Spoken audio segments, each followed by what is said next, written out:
Howdy, howdy, howdy. So again, we're in July and our theme is treatment for a successful transition as we at CSL Bakersfield are transitioning from having an interim minister to not having an interim minister.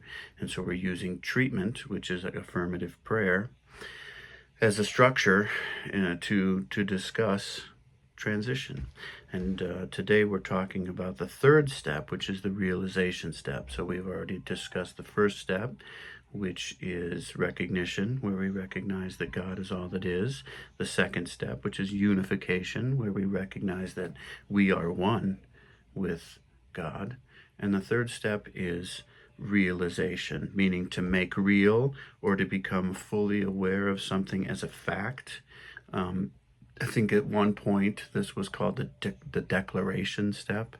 We kind of think of this as the specific aim of the prayer. For instance, we might treat for wholeness or abundance or peace or clarity, because when we treat, we're treating for a realization of truth, of capital G truth. Ernest Holmes says perfection is already accomplished.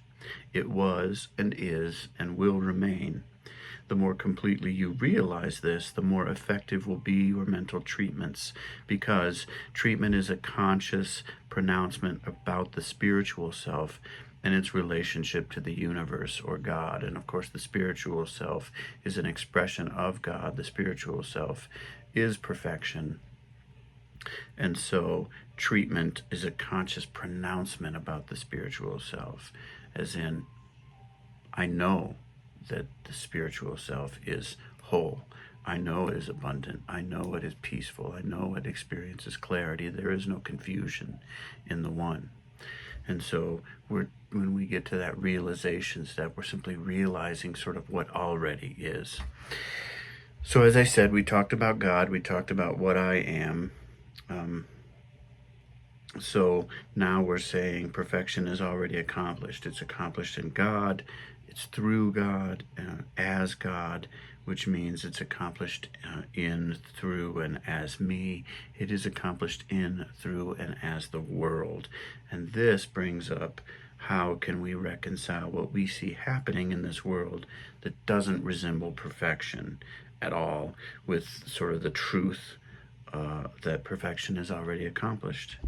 So first, we have to have an understanding of unconditional love and freedom, and they're not two separate things, really. Unconditional love is freedom, and freedom, real freedom, is unconditional love. So you have the freedom of choice. You are endowed with the creative power of that which created you: spirit, source, God, life, energy, love, creativity, whatever you want to call it. You're endowed with that creative power, and you can use it as you decide.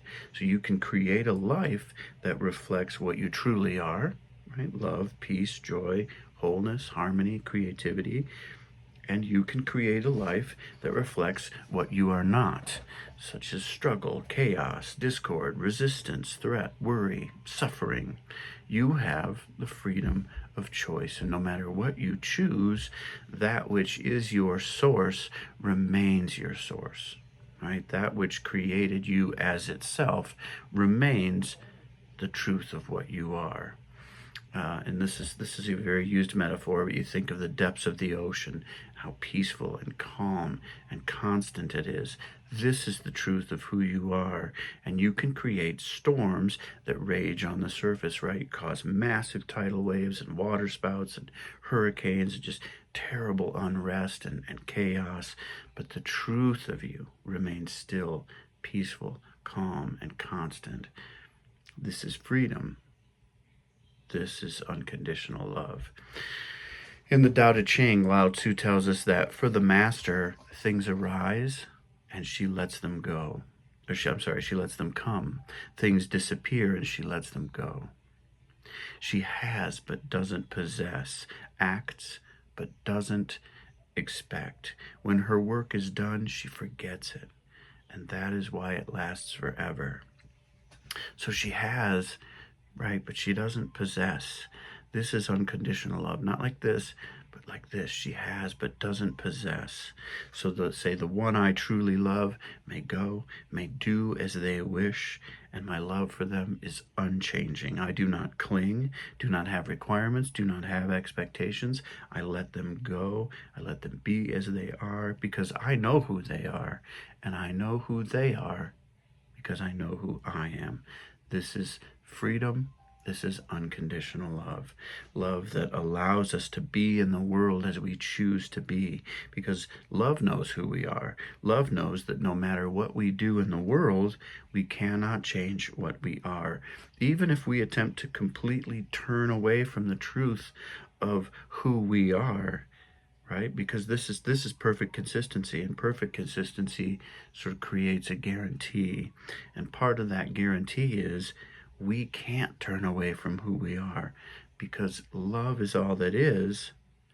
It is the source of all that is. There's nothing anywhere to turn to that isn't love. So we can never truly, fully turn away from who we are. This is why every fearful thought, every fearful word or belief that we might have, every fearful deed is a doorway to love, right? In our world of opposing forces, of hot and cold and big and small and day and night, contrast is our teacher. Hot is hot and cold is cold. Hot is hot because it's the opposite of cold. Cold is cold because it's the opposite of hot. Day is the opposite of night, right? We can't really hold the concept of day in our minds without also holding the concept of night. And the same is true for fear and love. We cannot hold the idea of fear in our minds without also holding the concept of love. We can hold the concept of love without holding the idea of fear, because fear is not the opposite of love. Fear is a creation. It is something that doesn't actually exist when love is actually real and true. So this has profound effects, right? Profound meaning for us. It means that whether we use the power of the one, our power to create out of love or fear, what we create will serve us. In other words, life is for us rather than against us. This is a quote from Mary O'Malley's What's in the Way is the Way. She says, life is for life, and it knows what it is doing. Yes, there is pain in life, but there is much more suffering when you aren't open to its flow. Life is not always likable, but it is always for you. End quote. Right, it's easy to enjoy life and know that life is for us when we're experiencing good times, right? Smooth sailing. We're laughing, we're joyful, we're peaceful and loving and feeling content. It's easy to accept that life is for us, but when we face challenges, hard times, pain, discord, even death, it's not easy to believe that life is for us, to believe that what is happening is ultimately for our highest good. That can be a difficult concept to accept, especially right away, right? That kind of acceptance can take time, a lot of spiritual practice, but it is true that if we choose to regard life as being for us rather than against us, it will be for us and not against us. When I talk about this with people one-on-one, they say, well, what about this particularly terrible thing that happened? What about this tragedy or this horrific crime? Are you saying those things are for me? And I really can't say that, because I can't make that choice, right? The choice is theirs.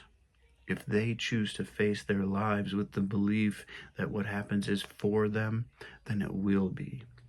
And if they choose to see life as against them, then that is how they will experience it, right? We have the freedom of choice.